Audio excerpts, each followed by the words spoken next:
बोलिए सतगुरुदेव भगवान की जय। वंदे बोधमहिम नित्यं गुरु शंकरे रूपणम् इमाश्रितो हि वक्रोऽपि चंद्रः सर्वत्र वंदिते वासुदेव सुतं देवं कंस चाणूर्यमर्दनम् देवकी परमानंदम कृष्णं वंदे जगद्गुरु। ओम नित्यं शुद्धं निराभासं निर्विकार निरंजनम नित्यं बोधं चिदानंदम गुरु ब्रह्म नमोऽहम्।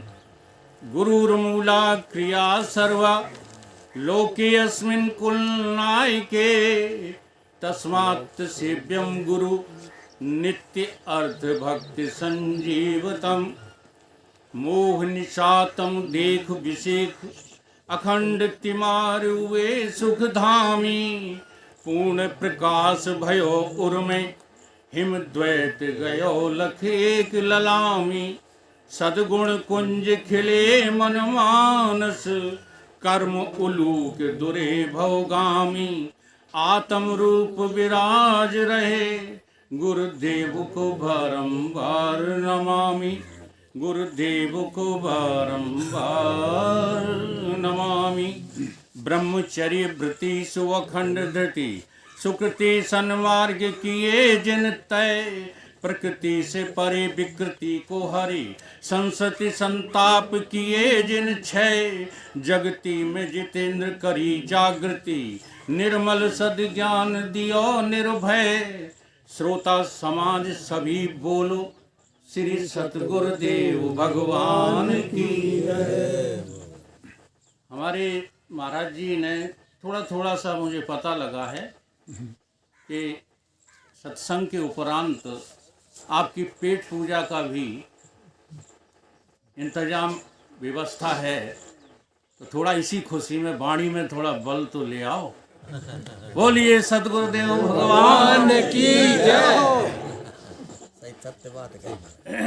प्रातः स्मरणीय परम पूजनीय परिव्रजकाचारी अखंड मंडलाकारी श्री सतगुरुदेव भगवान के चरण कमलों में नित्य का वंदन करते हुए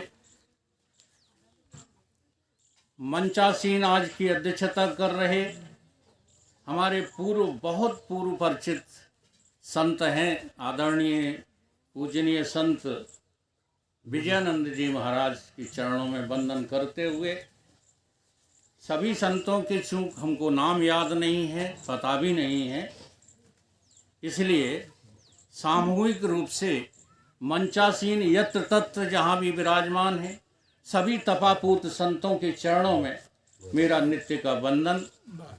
प्रेमी सज्जनों, माताओं एवं बहनों, बच्चों, सभी के हृदय में वो परमात्मा सत चित आनंद अद्वय रूप से सदा विद्यमान है, उसी को दृष्टिगत रखते हुए मेरा सभी को नमन वंदन अभिनंदन। बहुत सारी जो है चर्चाएं हुई सत्य के विषय में, तो ये सत्य जो है आप किसको कहते हो, ये कहाँ मिलेगा और रहता कहाँ है, और इसे पाने के लिए हमको भी कुछ पुरुषार्थ करना है कि वैसे ही पड़ा मिल जाएगा। तो संतों ने कहा है हटाती अगपुंज दीनता मिटाती सभी द्वैत को नसाती ब्रह्म जीव को मिलाती है लाती है शांति दांति मन बनाती है दृढ़ाती वैराग्य भवबंध से छुड़ाती है सर्व दुख डुबाती सुख आरणों में छुड़ाती सर्व दुख डुबाती सुख आरणों में ये ब्रह्म विद्या प्रबल ही अविद्या को हटाती है। हमारे भीतर अगर कोई चीज है जो परमात्मा से नहीं मिलने दे रही है तो वो है हमारी अविद्या। हमें अपनी अविद्या की खोज करना है। हम अपनी अविद्या को नहीं खोजते और परमात्मा को खोजने में लग जाते हैं। वो मिलेगा ही नहीं। कैसे मिल जाएगा? जब बीच में कोई पर्दा बहुत जटिल है। अच्छा, आप लोग ही बताइए कि ये जो है दीवार खड़ी है और इस दीवार के पीछे अगर कोई दो व्यक्ति बैठे हैं तो क्या हम उनके चेहरों को पहचान लेंगे? नहीं पहचान। क्यों नहीं पहचान पाएंगे? पर्दा है। क्योंकि ये बड़ा पर्दा है, जटिल पर्दा है। और इस जटिल पर्दे का नाम ही क्या है? अविद्या। और अविद्या जब तक तुम खोजोगे नहीं तब तक तुम उस अविद्या का नाश करना चाहोगे नहीं। क्यों? क्योंकि आपको जो दिखता है वो सब उसी अविद्या के कारण सत्य दिखता है। जी हाँ, झूठा हूँ सत्य है तो झूठा, लेकिन सत्य दिख रहा है। झूठा हूँ सत्य होई बिनु जाने, जिम भुजंग बिन रज पहचाने। है तो झूठ, लेकिन दिख कैसा रहा है? अच्छा। सत्य दिख रहा है। किस कारण से सत्य दिख रहा है? अच्छा, किसका दोष है इसमें? परमात्मा का दोष नहीं है, ईश्वर का दोष नहीं। अभी हमको तो ये भी पता नहीं रहता है। यहाँ के कुछ प्रेमी लगभग 50% तो हमको बहुत सुन चुके हैं, क्योंकि हमारा कई वर्षों तक इन ग्रामीण क्षेत्रों में जो है प्रवचन चलता रहा तो चेहरे पहचान में आ रहे हैं। लेकिन सभी लोग नहीं सुनते रहे हो, सभी लोगों के लिए मैं नहीं कह रहा हूँ, कुछ नए चेहरे भी हैं। विचार करो इस बात पर। हमने कभी अपने निज अविद्या दोष को ढूंढने की कोशिश की है? जैसे हमको लगता है कि ये हमारा परिवार है, एक पत्नी है, 4 बेटे हैं, 5 बीघा 10 बीघा जमीन है, हम जो है अमुक पद पर प्रतिष्ठित हैं। ये सब तुमको सत्य लगता है कि झूठ? सत्य लगता है। अब जब ये तुम्हें सत्य लग रहा है तो तुम जो है इसी को बढ़ाने की कोशिश करोगे कि जो है उसको पाना चाहोगे जो तुम्हें सत्य लग ही नहीं रहा। यही को बढ़ा ही रहे। विचार करो, हम इसी को बढ़ाने में पद प्रतिष्ठा। अरे और तो और जिन लोगों ने, बुरा नहीं कोई माने, जिन लोगों ने भेष संन्यास का धारण कर लिया, सबकी बात नहीं कर रहा हूँ, वो भी कहते हैं मेरा लड़का कलेक्टर है। अब बताओ वो सन्यासी है कि मूर्ख है? सन्यास का अर्थ क्या होता है? साधन अन्य आशा। जब मुझे परमात्मा के सिवाय और किसी से कोई आशा नहीं रहती तब मेरा नाम सन्यासी है। अगर कहीं और आशा लगाए बैठे हो तो केवल वस्त्र मात्र जो है ग्रहण कर लेने से कोई सन्यासी नहीं होता। क्योंकि जब तक भीतर से त्याग न हो, कामना अहिंसा ममता का, तब तक सन्यास नहीं होता। बहुभेष बनाकर देख लिया, बुरी मानने की बात नहीं है। इन वस्त्रों के बदलने से जो है परमात्मा नहीं मिलेगा, स्थान बदलने से परमात्मा नहीं मिलेगा, सगे संबंधियों को बदलने से परमात्मा नहीं मिलेगा, वस्तुएं बदलने से परमात्मा नहीं मिलेगा। क्या बदलना है आपको? जी हाँ, आपको अपने भीतर का जो अविद्या जन्य में है उसे बदलना है। अभी तो हम उस मैं को ही सच्चा मैं समझ बैठे और उसी मैं को जो है सत्य समझकर अनेकों सत्य की परिभाषाएं गढ़ते रहते हैं और सत्संग से अरुचि रखते हैं। कहते कहीं संतों के पास मत जाओ। आम आदमी के विचार बता रहा हूँ, कहीं संतों के पास मत जाओ। कोई वेद शास्त्र पढ़ने की जरूरत नहीं है। कोई जो है रामचरितमानस को जो है करोदने की जरूरत नहीं है। केवल घर बैठो और रामचरितमानस का पाठ करो, तर जाओगे। ऐसे कहीं तर जाओगे? यहाँ पाठ करना भी आवश्यक है, क्योंकि पाठ करने से मेरी उसमें रुचि बढ़ेगी, और रुचि बढ़ेगी तो हम जानना नहीं चाहेंगे कि ये जो बातें लिखी जा रही हैं ये सत्य हैं कि झूठी हैं। रामचरितमानस हो, देखो रामचरितमानस एक ऐसा ग्रंथ है जिसको शुद्ध हिंदी में लिख करके परम श्रेष्ठ संत गोस्वामी जी ने हमारे ऊपर बहुत बड़ी कृपा की है, लेकिन हमने उसका कचरा बना लिया है। बुरा मत मानना। कचरा कैसे बना लिया है? क्योंकि अर्थ का अनर्थ करते रहते हो। अभी हमको ये भी पता नहीं है कि अर्थ कितने प्रकार के होते हैं। एक शब्द होता है, उस शब्द का एक वाच्य अर्थ होता है और एक लक्ष्य अर्थ होता है। इस बात को आप लोग समझते हो? वाच्य अर्थ जो है कई प्रकार के होते हैं। उन वाच्य अर्थों में भावार्थ भी होते हैं, अपनी अपनी मति के अनुसार अर्थ होते हैं। अनेक अनेक अर्थ वाच्य अर्थों में निकाले जाते हैं, लेकिन लक्ष्य अर्थ केवल एक होता है। और गोस्वामी जी ने रामचरितमानस उसी चेतन लक्ष्य को लक्ष्य करके लिखा है। आप लोगों की मति के अनुसार उन्होंने नहीं लिखा है। बस हम गड़बड़ यही करते हैं। देखो छोटा सा उदाहरण बता दें लक्ष्य का। पानी थोड़ा सा इधर रख देना। ये रखा, मेरा ही रखा। राम राज्य बैठे त्रिलोका। ठीक है, ज्यादा रामायण तो हम बोलेंगे नहीं, आप लोग कहोगे कि सैगी मार रहे हैं।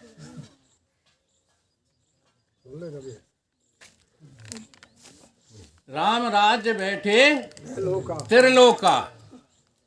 तीनों लोकों में राम का राज्य है। गोस्वामी जी ने ये जो शब्द लिखा है वो 100% सत्य है। हम रामायण को झूठा नहीं करते, वो करना भी नहीं हमें चाहिए। हम वेद शास्त्रों को झूठा नहीं करते, हमें करना भी नहीं चाहिए।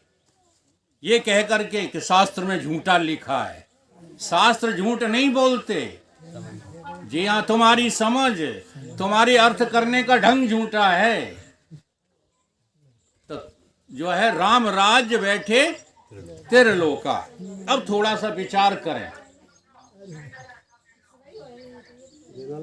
इसमें ये बोल रहा है कि कुछ बंद करो फोन। हाँ, इसको बंद करो, डिस्टर्ब कर रहा है। अब राम जी जो थे वो एक राजा दशरथ के लड़के थे। जब उनको राज्य की जो है स्थापना दी गई, और उस जगह की ये चौपाई है, उसी को जो है वाच्य अर्थ में लेकर के लक्ष्य देखो गोस्वामी जी का कहाँ है। क्या एक व्यक्ति, चाहे वो राजा दशरथ के लड़के हों या आज के मोदी हों या बीच की इंदिरा गांधी हो, कोई भी हो, तीनों लोकों में राज्य शासन चला सकता है? नहीं चला सकता। विचार नहीं करते हम लोग।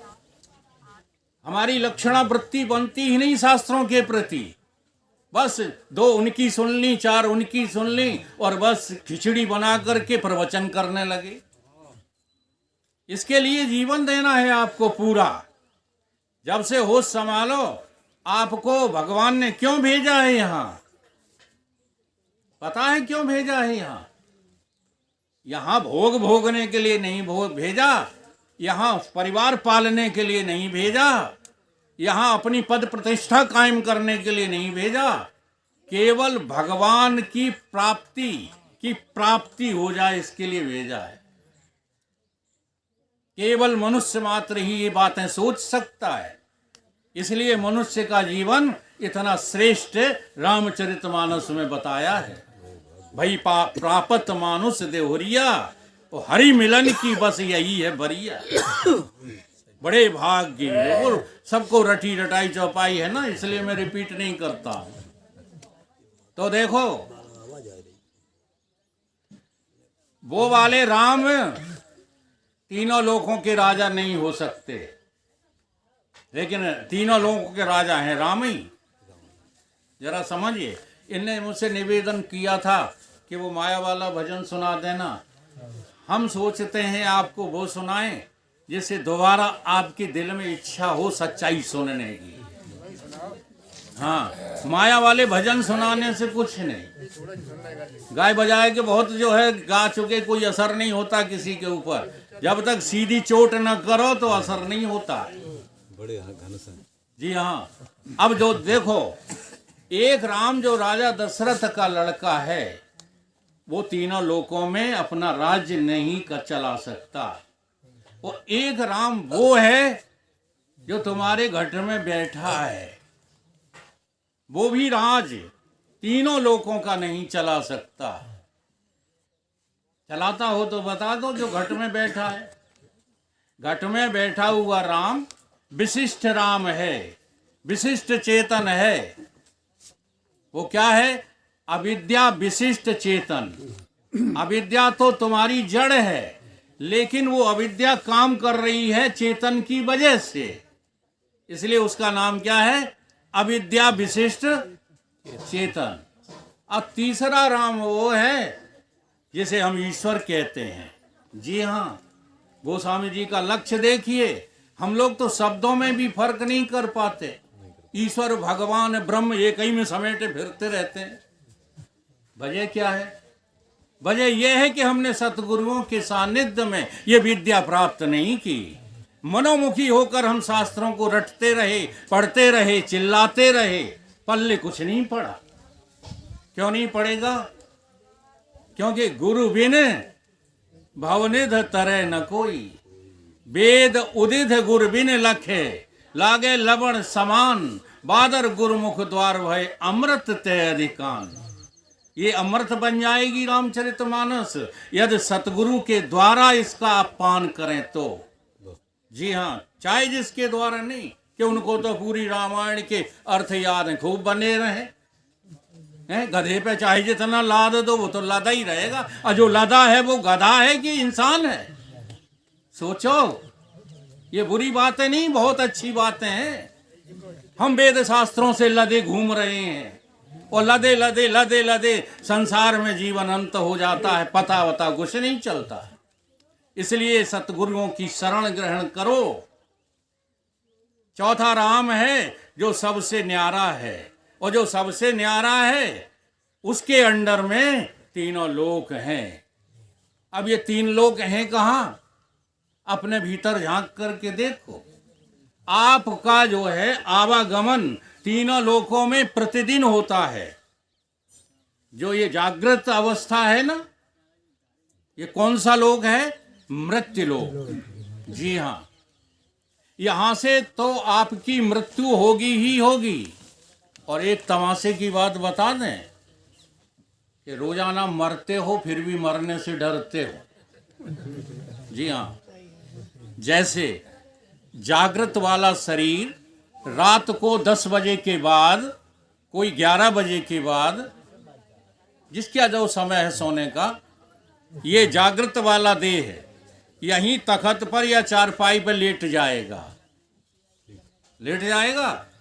इंद्रियां जो है विलीन हो जाएंगी और तुम भीतर जाके एक नया संसार खड़ा कर लो। उसे कहते हैं स्वप्न लोक। ये है मृत्युलोक और वो है भुवर लोक। भुवर लोक में 2 तरह के लोक हैं, एक स्वर्ग लोक, एक नर्क लोक। अगर आप सपने में पिट रहे हो, दुच रहे हो, तो नर्क है। दुखी हो रहे तो नर्क है कि नहीं? और सुखी हो रहे हो, मालाएं पढ़ रही हैं, प्रवचन कर रहे हो, सत्संग कर रहे हो, तो वो क्या है? तो वो स्वर्ग लोक है। तो दूसरा लोक ये हो गया। और तीसरे लोक का नाम है ब्रह्मलोक। और ब्रह्मलोक में केवल जीव को आनंद की अनुभूति होती है, बाकी कुछ पता नहीं चलता। तो आप ये लोग बता दो, नींद में आपको कोई दुख है? जब आप नींद में चले जाते हो तो पारिवारिक समस्याएं परेशान करती हैं। हमारा विरोधी जो है हमको मारता है। नींद में कहीं कोई न सुख है न दुख है, वहां तो आनंद ही आनंद है नींद में। लेकिन नींद को किसी ने मोक्ष नहीं कहा। क्यों नहीं कहा? क्योंकि वहां आनंद तो भोग रहे हो, ब्रह्मलोक का भोग रहे हो। तुम्हें अपना तो पता है ही नहीं कि तुम कौन हो। अब तुम्हें अपना ही पता नहीं है तो फिर जो है मुक्त हुए कि बंधे ही हो? बंधे हो। इस प्रकार से तीनों लोकों में आवागमन इस जीव का रोजाना होता रहता है। जागृत, स्वप्न और सुषुप्ति, यही है मृत्यलोक, भुवरलोक और ब्रह्मलोक। अब देखो हमें करना क्या है। हमको जो है वो चौथे राम जी कैसे मिले जो तीनों लोगों के सिंहासन पर बैठे हुए हैं। क्या करना है? हमें इन लोकों के सुख और दुख भोगों का परित्याग करना है। जागृत में सुख आए चाहे दुख आए, सभी संत जन यही बताते हैं कि नहीं बताते हैं? सुख है थोड़ी देर का और दुख है वो भी थोड़ी देर का है। ऐसा कोई व्यक्ति पकड़ के लाओ सदा दुखी हो, ऐसा कोई व्यक्ति ले आओ जो सदा सुखी हो। कोई सदा सुखी नहीं है, कोई सदा दुखी नहीं है। तो यहाँ के ये सब टेम्परेरी हैं कि नहीं है? इन्हें टेम्परेरी समझकर, इन्हें अस्थाई समझकर इनको भोगना छोड़ दो। सुख दुखों को आने दो, व्यवहार को चलने दो। केवल हम जागृत अवस्था के भोगी बनना छोड़ दें। और जो भोगी बनते हैं ना, वही मान में खुश हो जाते हैं, वो अपमान में दुखी हो जाते हैं। और जिसने जागृत अवस्था की जो है भोगों का त्याग कर दिया है, ना उन्हें मान में सुख मिलता है और ना अपमान में दुख मिलता है। तुम चाहे जब आजमा लेना, हाँ, इस शरीर को पता होगा आपको। तो आपके ही गांव में हमें जाने कितना कितना बुरा कहा गया, हमने आना छोड़ा आज तक। जरा सी आवाज पर हम भागे चले आए। क्यों? क्योंकि जागृत अवस्था के भोग अब हमको अच्छे नहीं लगते और आपको भी जिस दिन अच्छे नहीं लगेंगे। एक लोक का क्या हो गया? त्याग। दूसरा लोक है भुवर लोक, यानी सपने में भी आप इस संसार को भोगा यतन न बनाएं, तो दूसरे लोक का त्याग हो गया। और तीसरा है आनंद लोक, अर्थात सोने से जागने की कोशिश करो। हम लोग अभी सो रहे हैं कि जग रहे हैं? सो रहे हैं। हाँ, कोई कोई सही बोल रहा है। या निशा सर्वभूतानाम तस्याम जागृति संयमी। अच्छा, अब संयमी जागता है, इसका क्या अर्थ है? लोग वह कहते हैं जो 4 बजे जाग जाता है, नहा धो लेता है, हैं, माला आला फेर लेता, वो संयमी है। संयम की ये परिभाषा नहीं है। संयम की क्या परिभाषा है? सांसारिक विषयों का त्याग। और संसार 3 जगह है, 3 लोकों में, मृत्युलोक में, भुवरलोक में और आनंद लोक में। अब उस आनंद का भी तुम जो है त्याग कर दो, अर्थात नींद का जो सुख है, बेहोशी का जो सुख है, मृत्यु का जो सुख है। अच्छा, मृत्यु के बाद आप सुखी होते हो कि दुखी? ये तो मर के ही पता लगेगा कि पहले से लग जाएगा। जी हाँ, बड़ी रहस्य की बातें हैं ये, और उसे कहते हैं वेदांत। केवल बातें करने का नाम वेदांत नहीं है महाराज। और इसमें जीवन अर्पित करना पड़ता है। किसको? सतगुरुदेव भगवान को। और जो सतगुरुदेव भगवान को जीवन अर्पित करते हैं, वही असल में भगवान कृष्ण को जीवन समर्पित करते हैं। यही तो गीता में उन्होंने कहा है, मामेकम शरणम ब्रज सर्वधर्म परित्यज्यम। सारे धर्मों का त्याग का मतलब क्या है? सारे धर्मों का त्याग का मतलब ये नहीं है कि आप हिंदू धर्म त्याग दो। सारे धर्मों का त्याग का मतलब ये नहीं कि आप क्षत्रिय धर्म त्याग दो, ब्राह्मण धर्म त्याग दो, शूद्र धर्म, ये अर्थ नहीं है। सर्वधर्म परित्यज्यम का अर्थ ये है, जो तुम्हारा धर्म नहीं है उस धर्म का त्याग कर दो।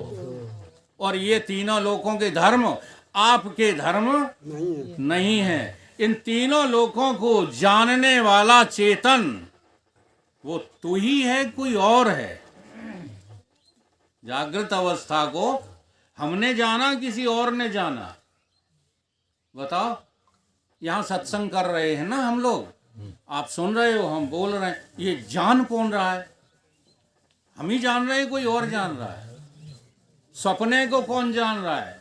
हम ही जान रहे हैं, कोई और जान रहा है? और आज ऐसे सोए, सारी रात आनंद में बीत गई, इसको किसने जाना? अब जरा ध्यान दो, जिसके मार्फत तुमने व्यवहार जगत जाना, वो इंद्रियां तो विलय हो गई थी। जिसके मार्फत तुमने स्वप्न जगत को जाना, वो अंतःकरण भी विलीन हो गया था, मन बुद्धि चित्त अहंकार। अब तुमने नींद को किससे जाना? नींद को जानने के लिए तुम्हारे पास कोई उपकरण था? कोई उपकरण नहीं था। फिर भी आपने अपने सोने को जागते हुए जान लिया कि हम ऐसे सोए कि सारी रात का पता नहीं चला। पता नहीं चलने का पता तुम्ही को चला, किसी और को? खुद को। तो खुद को हो, राम नहीं हो। यही तीनों लोक के ऊपर जाना है। राम राज्य बैठे त्रिलोका, हर्षित भये गए सब शोका। इसलिए हम इस वेदांत की विद्या को केवल हंसी उड़ा करके न टालें। ये बहुत गूढ़ विद्या है, और इस गूढ़ विद्या को प्राप्त करने के लिए ही हमको ये मनुष्य का चोला मिला है। इसका कोई दूसरा प्रयोजन नहीं है। 4 चीजें होती हैं। प्रयोजन माने होता उद्देश्य। तुम्हारा प्रयोजन क्या है? पक्का होना चाहिए। अगर तुम मनुष्य हो तो तुम्हारा प्रयोजन बन जाना चाहिए परमात्मा की खोज, आत्मा की खोज। बाकी जो है रुपया कमाना, पद प्रतिष्ठा कमाना, व्यवहार कमाना, ये तो सब जो है माया ठगनी के खेल हैं। सब वो अपना करती रहती है।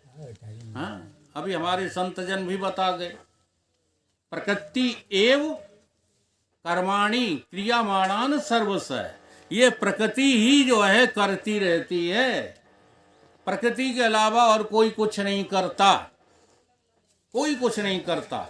लेकिन बात क्या है कि प्रकृति अकेली तो जड़ है, इसलिए जड़ प्रकृति अकेले कुछ कर नहीं सकती। ठीक, अब उसे चैतन्यता कहाँ से मिलती है? तो एक जो है दृष्टांत से समझ लो तो शायद समझ में आ जाए। ये जो माइक चल रहा है, लट्टू चल रहा है ना? तो लट्टू के पीछे कौन है? किसकी ताकत से चल रहा है? बातचीत नहीं करो। लट्टू किसकी ताकत से जल रहा है? बिजली की ताकत से जल रहा है कि नहीं? अच्छा, बिजली चली जाए, करंट जो है डिस्कनेक्ट हो जाए, तो बल्ब लगा रहने दो, फ्यूज भी नहीं हुआ है, जलेगा क्या? नहीं जलेगा। ऐसे ही खाली प्रकृति कुछ नहीं कर सकती बगैर चेतन के। लेकिन चेतन कुछ करता नहीं है। जैसे विद्युत कुछ करती है, लाइट कुछ करती है? लाइट नहीं, लाइट शब्द तो लट्टू के लिए है। विद्युत घर में संग्रहित है और वहां से उसका करंट छोड़ा जाता है, और वो करंट आकर के तुम्हारी मशीन चलाता है, तुम्हारे लट्टू जलाता है। ठीक है? ऐसे ही विद्युत की जगह पे तो है तुम्हारा परम तत्व चेतन आत्मा। ये कर्ता वर्ता कुछ नहीं है। अगर इसको तुम कर्ता स्वीकार कर लोगे तो पहले से ही गलत फहमी में पड़ जाओगे, क्योंकि भगवान ने आज तक कुछ किया नहीं है। और कहाँ है उन्होंने बताया है? इसी तुम्हारी श्रीमद् भगवत गीता में बताया। अगर ध्यान पूर्वक गुरुओं के द्वारा पढ़ो तो एक एक बात का सही अर्थ निकलता है। भगवान कहते हैं चातुर्वर्णम मया शिष्टा गुण कर्मो विभाग से, कह दिया। और फिर क्या कहते हैं कि इनका कर्ता होते हुए भी कर्तारम अपि माम विद्धि अकर्तारम अव्ययम। कर्ता होते हुए भी मैंने आज तक कुछ नहीं किया। क्या बोले ये भाषा किसी की समझ में आएगी?